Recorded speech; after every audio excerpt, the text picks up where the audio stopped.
Nous allons dans cette vidéo continuer à nous intéresser au marketing stratégique et plus particulièrement à la segmentation, au ciblage et au positionnement. La segmentation tout d'abord. En marketing, on s'intéresse au client puisqu'on va chercher à s'adapter à ce client et donc ça va être important pour nous de découper le marché en ensemble homogène, c'est-à-dire de faire des groupes de clients, des groupes de consommateurs qui ont des comportements sinon identiques, au moins similaires, semblables. Ce qu'on appelle donc nos ensembles homogènes. Trois façons de faire. Tout d'abord, la segmentation que j'ai appelée segmentation pure. Je vais découper le marché avec des critères très simples. Je vais par exemple découper le marché avec l'âge, en fonction de l'âge du consommateur, en fonction de son sexe, en fonction de critères très simples comme cela.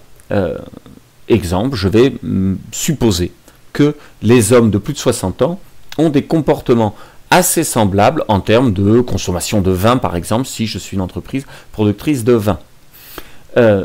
Deuxième façon de faire, c'est d'aller un peu plus finement, de se dire que finalement, peut-être que tous les hommes de plus de 60 ans n'ont pas le même comportement de consommation, et de plutôt essayer de faire des types de consommation. Il y a par exemple des consommateurs qui vont utiliser le vin comme un aliment, c'est-à-dire qu'à tous les repas, ils vont prendre 1 ou 2 verres de vin. Évidemment, ils n'auront pas, on ne va pas proposer les mêmes produits à ces gens-là qu'à un autre segment de consommateurs qui pourraient être les gens qui boivent du vin le dimanche et les jours de fête. Ou à des gens qui consomment du vin uniquement pour le plaisir de la dégustation.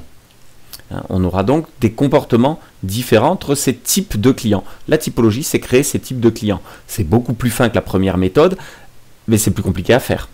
Parce qu'il va falloir essayer de créer ces types de clients. Et on va plus se contenter uniquement de dire ils ont plus ou moins de 60 ans, plus ou moins de 30 ans, c'est des hommes, c'est des femmes. Dernière façon de faire, c'est une segmentation qui s'intéresse au produit, à l'usage que l'on va avoir du produit. Je donne un exemple très simple. Je m'intéresse maintenant au chocolat. Eh bien, il y a du chocolat pour faire des gâteaux, le chocolat à cuire. Il y a du chocolat de dégustation, avec peut-être des morceaux d'amande, des morceaux de caramel. Du chocolat à manger sur une tartine de pain, voilà. Et donc on va créer ces segments non plus en fonction des consommateurs, mais en fonction de l'usage du produit. Un même consommateur, c'est évident, va utiliser très probablement autant du chocolat à cuire pour certains usages que du chocolat à déguster à d'autres moments.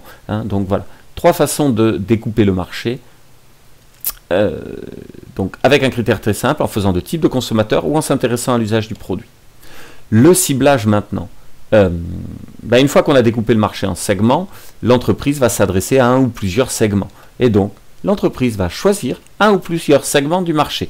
3 façons de faire, 3 stratégies différentes.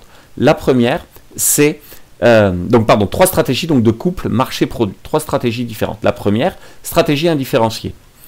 Voici mon marché que j'ai découpé en N segments, donc beaucoup de segments. L'entreprise va proposer un produit à tous les segments. C'était la peine de faire des segments, mais c'est ce qu'on appelle la stratégie indifférenciée. L'exemple, c'est la Ford T. Je ne sais pas si vous vous souvenez, on en a déjà parlé, mais Henry Ford qui disait vous pouvez avoir la voiture de la couleur que vous voulez tant qu'elle est peinte en noir. Donc voilà, j'ai un produit et les consommateurs s'adaptent au produit. Deuxième type de stratégie, c'est la stratégie concentrée. L'entreprise va se concentrer sur un seul segment et proposer à un segment, ici le segment 1, un produit. Ça peut être très intéressant, par exemple pour une petite entreprise qui de toute façon ne pourra pas satisfaire tout le marché, mais va s'intéresser peut-être à un segment, un marché de niche, et proposer un produit pour ce segment-là. Une façon d'entreprise différente. Troisième type de stratégie, la stratégie différenciée. Là aussi, j'ai mes N segments et l'entreprise va proposer un produit pour le segment 1, un autre produit pour le segment 2, un autre produit pour le segment 3, etc., etc., etc. Le positionnement maintenant. L'entreprise va chercher à choisir sa place, la place de sa marque ou de son produit dans l'esprit du consommateur face au concurrent. Si l'entreprise ne le fait pas, c'est le consommateur qui va le faire.